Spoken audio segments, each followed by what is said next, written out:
one's afraid. There are battles being waged on the front page.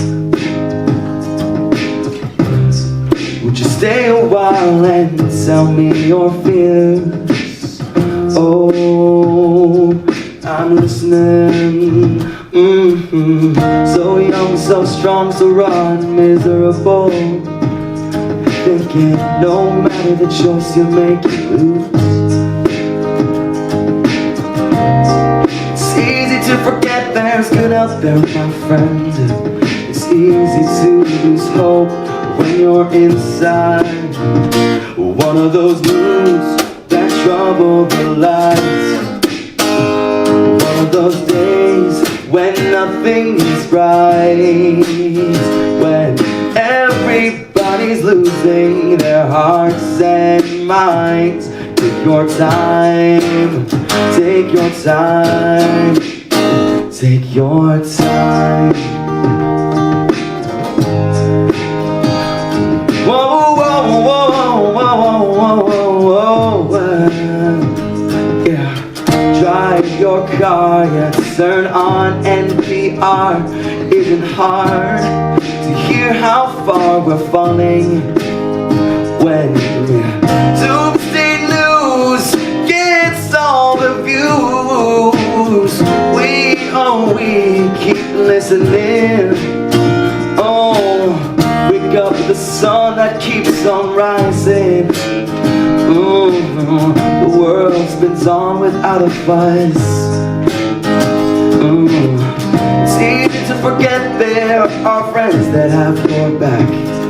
They are there to pull you out when you're inside one of those moods that trouble the light. One of those days when nothing is right, when everybody's losing their hearts and minds. Take your time, take your time. One of those thoughts that crowd up the room. One of those claims the planet is doomed. When everybody's giving up much too soon. Take your time, take your time, yeah. Oh, yeah. Take your time, take your time, take your time, take your time. Oh, yeah.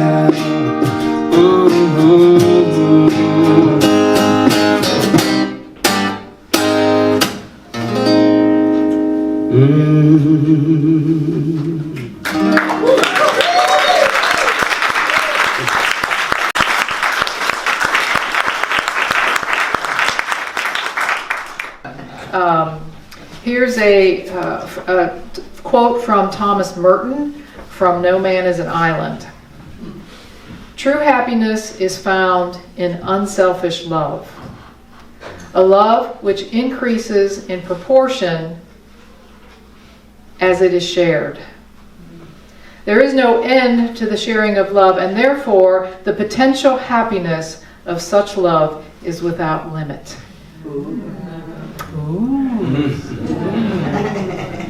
True happiness is found in unselfish love, a love which increases in proportion as it is shared. Love increases in proportion as it is shared. There is no end to the sharing of love, and therefore the potential happiness of such love is without limit. That's a keeper. That's a keeper.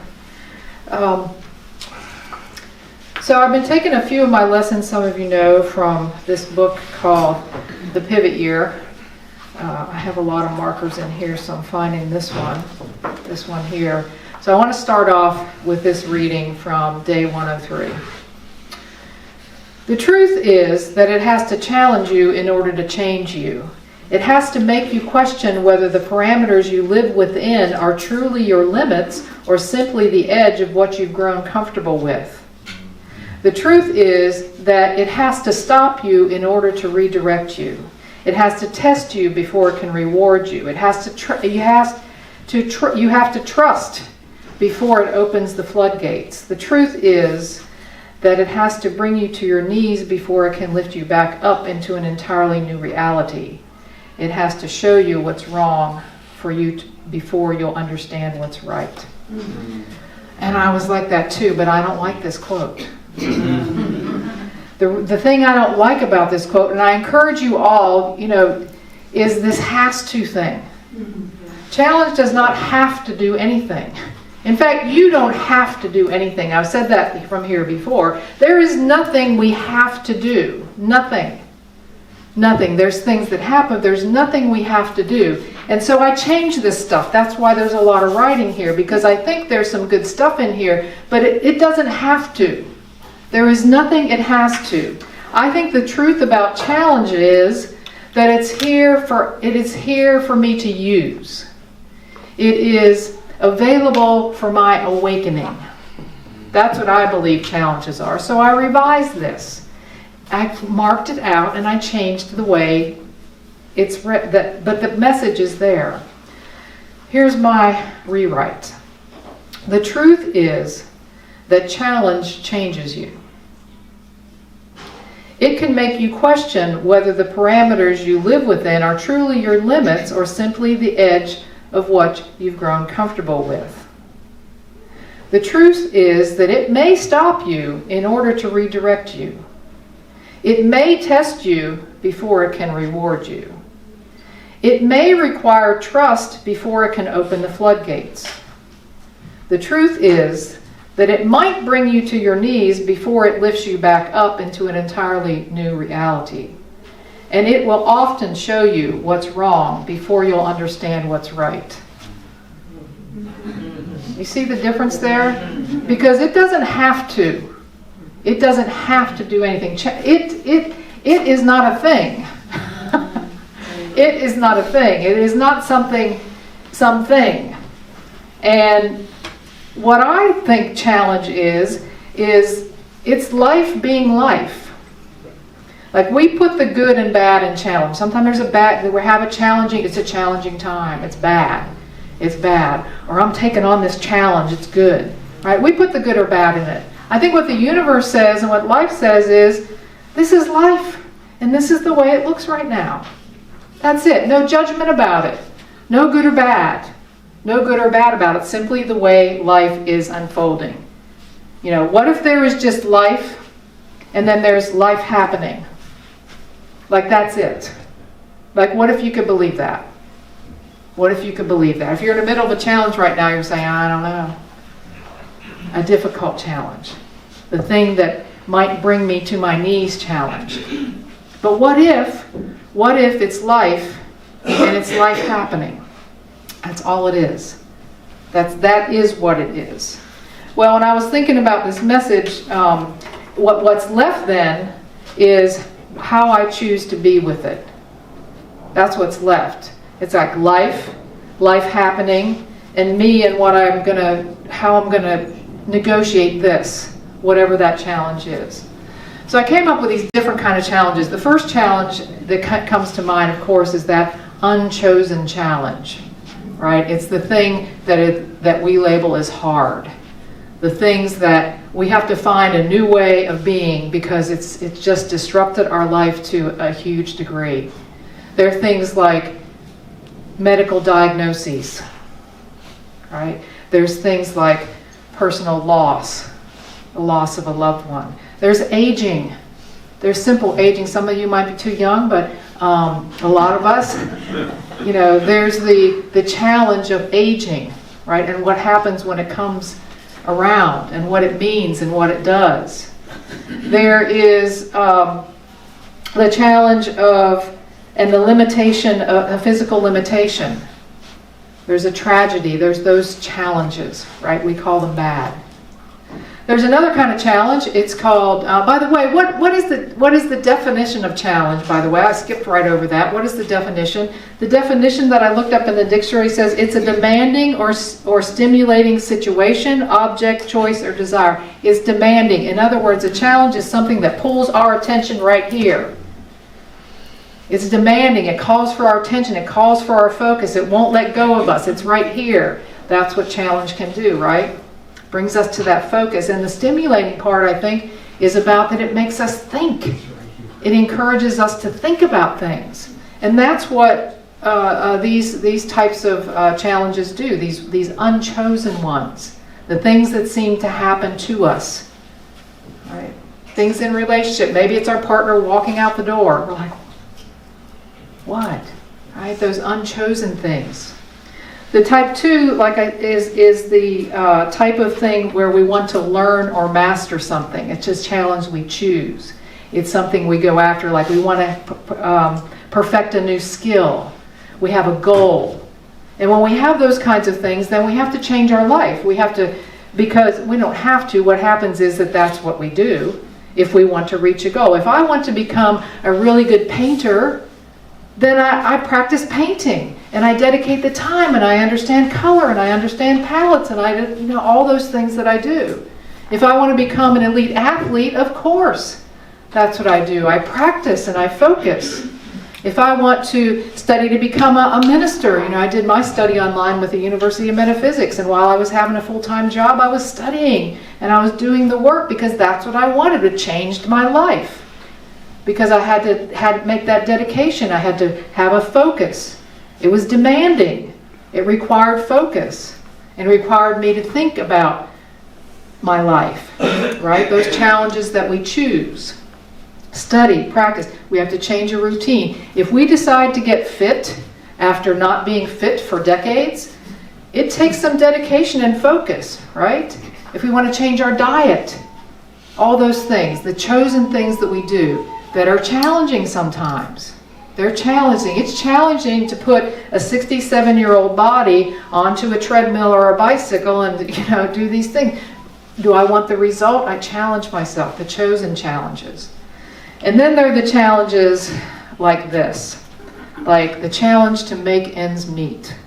The challenge to take care of myself and to take care of my family. The challenge to be my authentic self, to be who I am and who I want to be, and to feel safe. Isn't that a challenge sometimes? Isn't that a challenge? It requires attention, and it requires stimulation. It requires those things, these challenges, different ways of being. Challenge isn't something that we can avoid. Challenge is the way we live.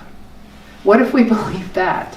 I mean, it's not this something that just happens sometimes to some people once in a while, or only to me and everybody else is good. It's the way we live. If you think about those 3 different areas, it's the way we live. Those are the things that push me to the edge. What if challenge is simply life making you you? It's just this cosmic pulse of life, this whatever you call that, it's life making you you. That's it. That's it. Is it possible? Could we believe that for a moment? Well, it's tough when we think about the unchosen challenges, isn't it? It's tough when we think about that.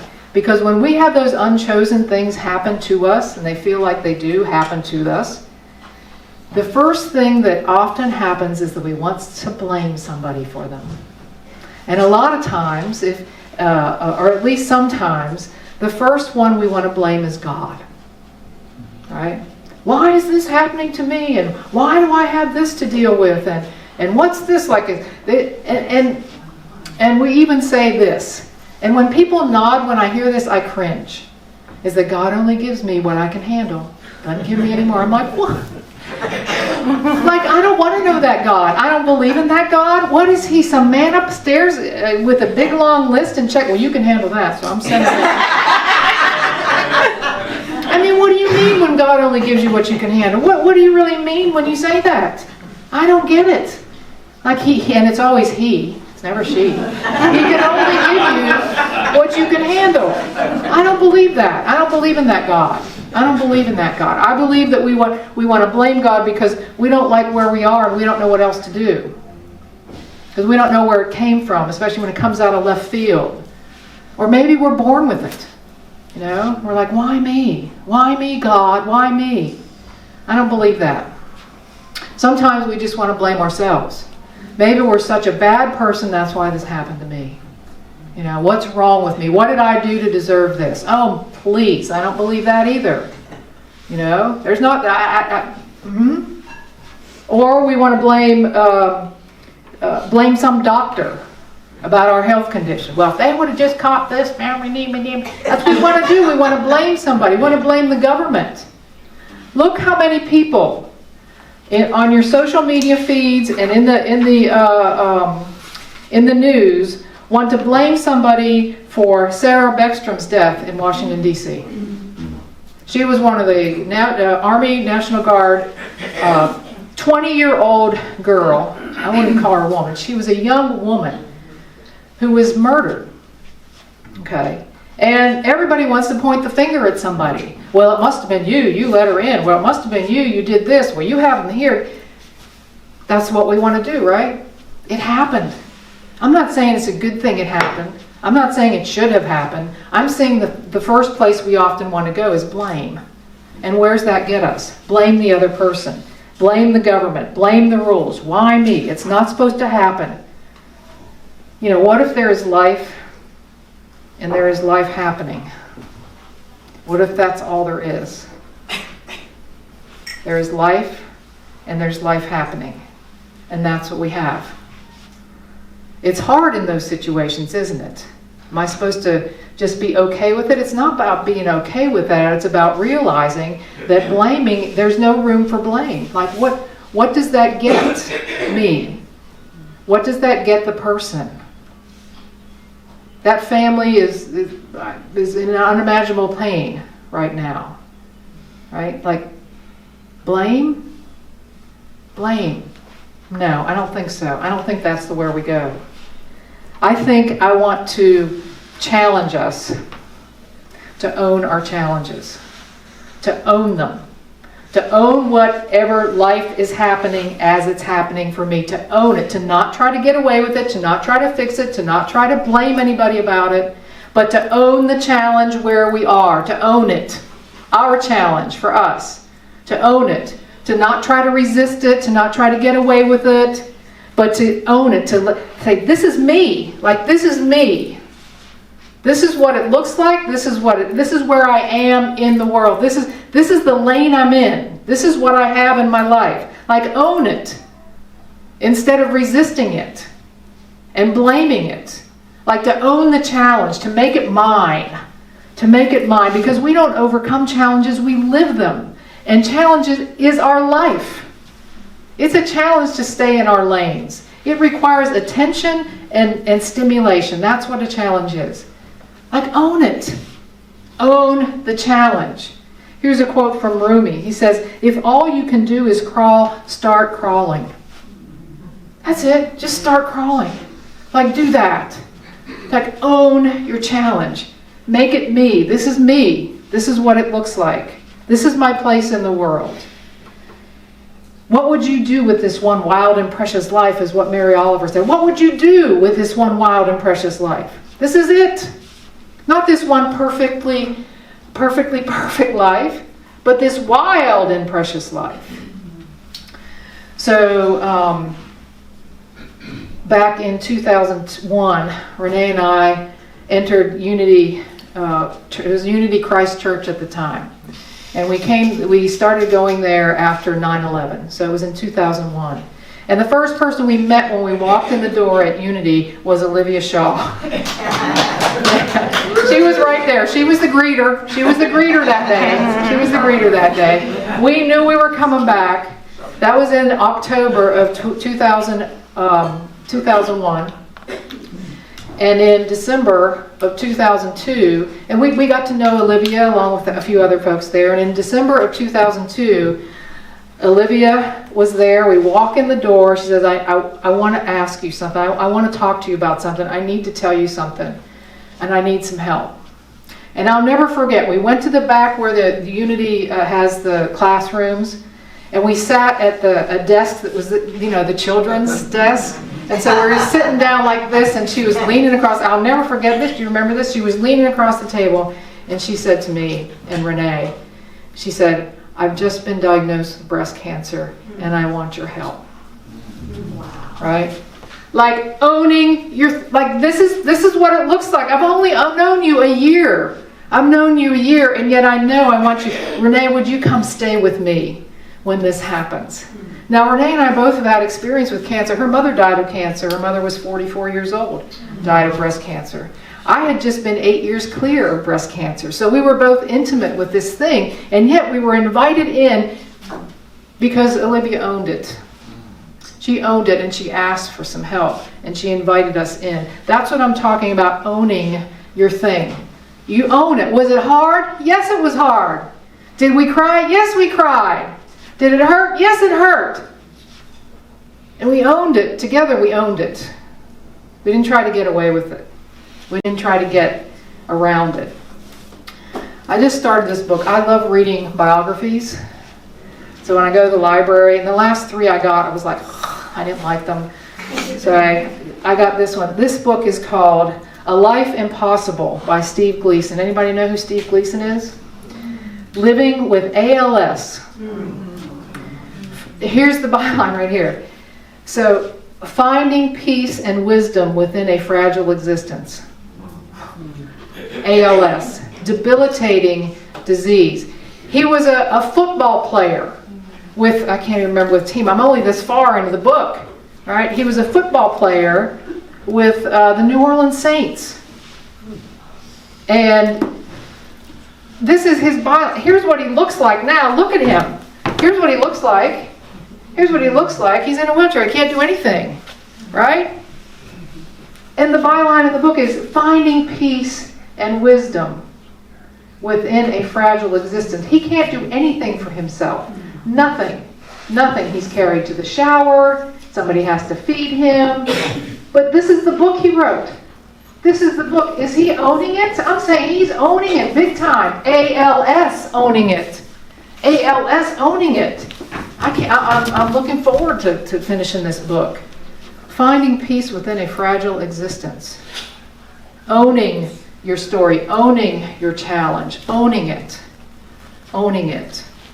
Just like Andrew Wolf will be owning his if he makes it the second National Guardsman shot at in Washington, D.C. The second one. Owning it.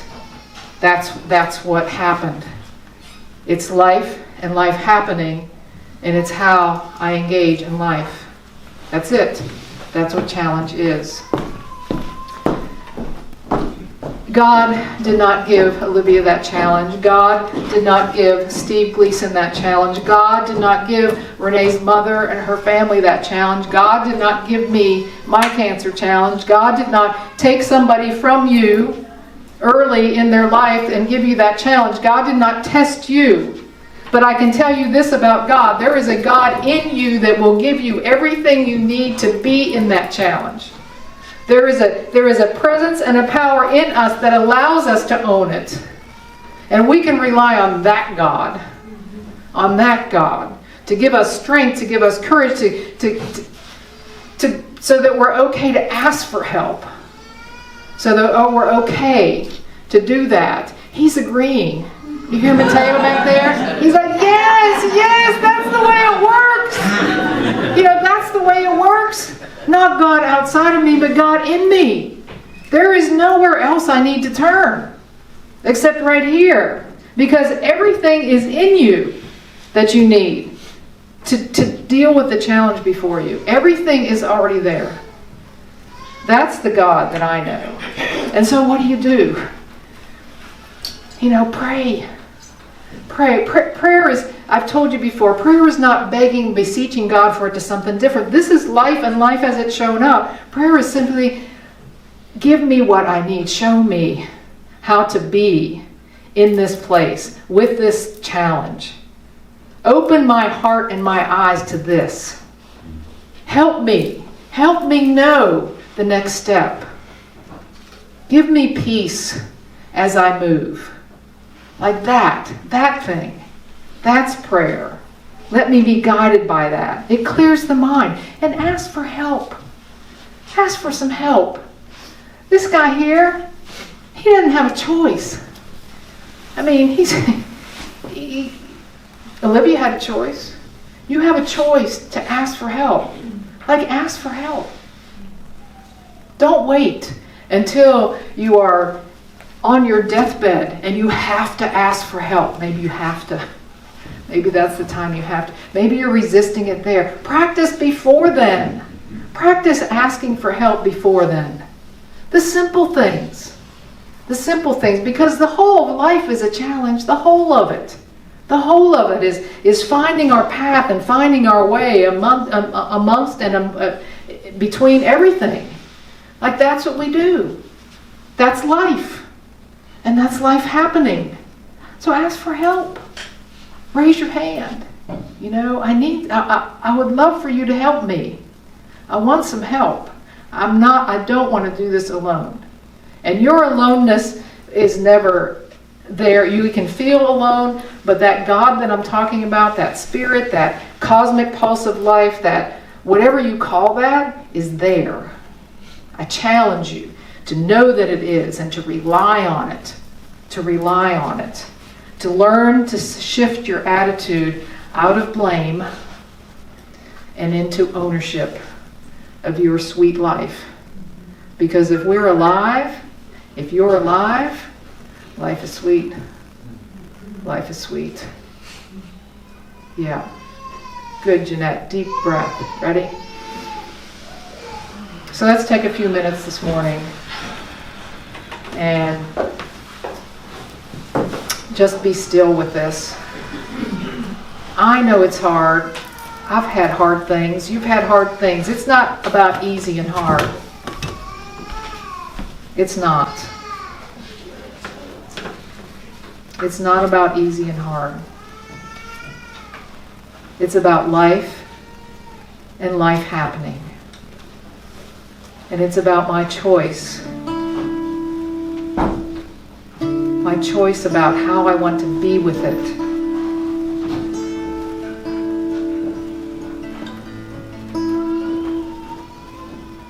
This is life. And this is my life. I own my life. Like, this is mine. My life. Me. The way it looks, the way it feels, it's mine. I want you to be fiercely engaged in your life. To be fierce about it.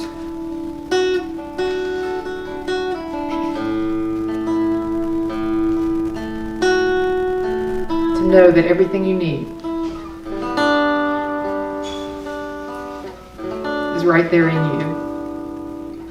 It's been there all along.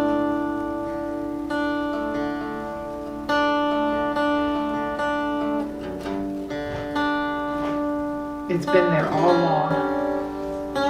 Let's just sit for a few minutes together.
truth is that life changes you. Life can make you question whether the parameters you live within are truly your limits or simply the edge of what you've grown comfortable with. The truth is that life might stop you in order to redirect you. Life might test you before it can reward you. Life might require that you trust before you can experience the open floodgates. The truth is that life might bring you to your knees before it lifts you back up into an entirely new reality. Life will often show you what's wrong before you'll understand what's right. Amen. May I be filled with loving kindness. May I be well.